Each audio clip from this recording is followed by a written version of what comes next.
حکوومەتی عێراق بڕیاری داوە چیتر ڕێگە بە هاتنی ئۆتۆمبیلی ژمارەکاتی هەرێمی کوردستان نەدات بۆ ناوچەکانی ژێر دەسەڵاتی خۆی تا ئەو کاتەی جیاوازی گومرکی بە حکوومەتی عێراق نەدەن. بۆ جێبەجێکردنی بڕیارەکەش ڕێنمایی داوەتە سەرجەم خاڵە گومرکیەکانی نێوان شارەکان خۆی و هەرێمی کوردستان.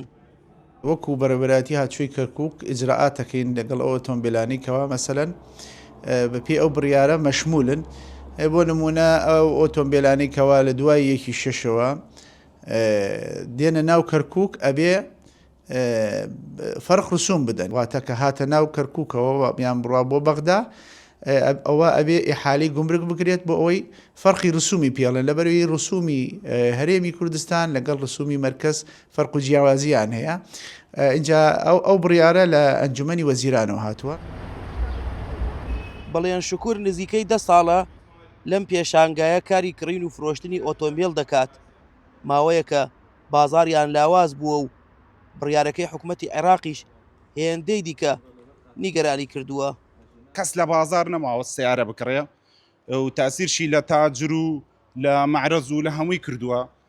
بەڕاستی ئەمە ناحەقیە بەرامبەری ئەم خەڵکایکەن بە تایبەتی خەڵکی کەرکووک لە بەرۆسە لە کوردستان هەر لە سەیتەرەکە بڕۆ دیەوە وە خۆیەتی لە کوردستان گومرک بەس دەیت ئەم دیەوە 100 کیلۆمەتر بینمان نییە تقریبا نەبێت 3 ملیۆن دینار بدەین لەبان گومرەکەی کە پێشتر دامان لە گومرکی هەرێمی کوردستان.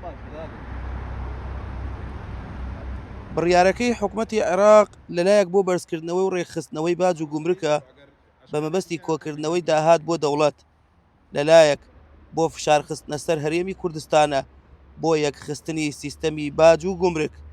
لە هەردوو حاڵەتەکەشدا بازاری ئۆتۆمبیلی لە کەرکووک پەک خستووە. زەرەلەکە بۆ ئێمەیە سارە لا ئێمەی تر نافڕۆشە، چونکە فەرقی 25 زۆرەکە بۆ هاوڵاتی زۆرە، بۆ خەڵک زۆرە، ئەروە لێوێ ئەکڕێ ڕقەمیەکە یان لێوە هەرزانترە بۆ خۆی هەیەنێتە کەرکووک چارەکانی کەرکووکش وەک خۆی ماوە نافڕۆشرێ. اینجا ئێستا خاوە معرەزەکان بەعام ئەو باشاری وان لێرە ئیشەکەن سارەکانە دەنە زەرەلش نافڕۆشێت.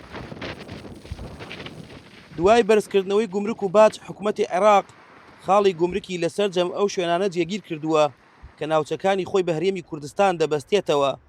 جگە لە ئۆتۆمبیل هیچ کاڵایەکی دیکەی هاوردەکراویش بەبێ پێدانی جیاوازی گومرکی ڕێگەی پێ نادرێت لە هەرێمی کوردستانەوە بۆ سنووری حکوومەتی عێراق بهێنرێ. وریا کاکەی ڤار میدیا، کەرکووک.